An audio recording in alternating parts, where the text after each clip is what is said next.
नमस्कार मित्रों। मैं राजस्थान चौपड़ का खबरी लाल आपके लिए हाजिर हूं एक मुद्दे के साथ। मित्रों, ये खबर बंगाल से है। जी हां, सही सुना आपने। उसी बंगाल से जहां ममता बनर्जी की सरकार है। अगर ये कहा जाए कि जब से बंगाल वामपंथी और कांग्रेस के शिकंजे में आया है, तब से ही बंगाल की बर्बादी की पटकथा लिखना शुरू हो गई। वरना अगर आपने इतिहास की किताबों में पढ़ा है तो जान पाएंगे कि किसी वक्त बंगाल हिंदुस्तान में सबसे संपन्न प्रदेश हुआ करता था। देश में राष्ट्रवाद सबसे पहले बंगाल में आया। एक वह बंगाल भी था जिसने देश को आजादी की राह दिखाई। सबसे पहले समाज सुधार के प्रयास बंगाल में हुए।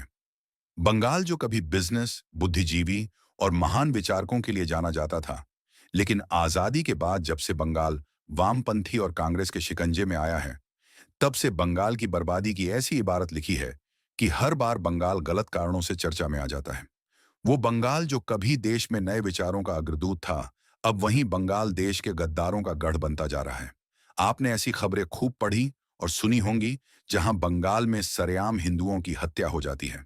आपने ये भी पढ़ा होगा कि बंगाल अब हिंदुस्तान का सबसे अशांत प्रदेश बनता जा रहा है।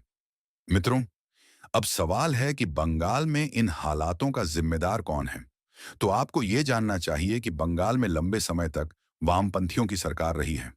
उसके बाद बंगाल में आज तक ममता बनर्जी जैसी तानाशाह की सरकार है, जिस सरकार का एकमात्र लक्ष्य वहां के हिंदुओं को प्रताड़ित करना है। अगर विश्वास ना हो तो अभी की एक खबर पर आपको गौर करना चाहिए। एक तरफ जहां पूरे देश में वक्फ संशोधन बिल पर प्रधानमंत्री नरेंद्र मोदी और केंद्र सरकार के समर्थन में खड़ा है, वहीं बंगाल में अब सरेआम कलकत्ता और पूरे प्रदेश को जलाने की धमकियां मिल रही हैं। अगर यकीन ना हो तो आप खुद इस खबर को देखिए। ममता बनर्जी की सरकार वक्फ संशोधन बिल के खिलाफ पूरे बंगाल को जलाने की योजना बना चुकी है। ये बात किसी और ने नहीं, बल्कि ममता बनर्जी की सरकार के ही एक मंत्री ने कोलकाता के रामलीला मैदान में जमीयत ए उलेमा हिंद की रैली में कही है। बंगाल सरकार में मंत्री और टीएमसी के नेता मंत्री सिद्दीकुल्ला चौधरी ने देश के हिंदुओं को ललकारते हुए कहा है कि वे जल्दी ही वक्फ संशोधन बिल के खिलाफ कलकत्ता सहित पूरे बंगाल को ठप करने वाले हैं। बात सिर्फ यहां तक नहीं है। मंत्री सिद्दीकुल्ला चौधरी ने यह भी बता दिया कि इसके लिए वे पूरी प्लानिंग भी कर चुके हैं। मित्रों, अगर आपने भारत की डेमोक्रेसी और संविधान को थोड़ा भी समझा है, तो ये मालूम होना चाहिए कि किसी भी सरकार का मंत्रिमंडल सामूहिक जिम्मेदारी पर काम करता है।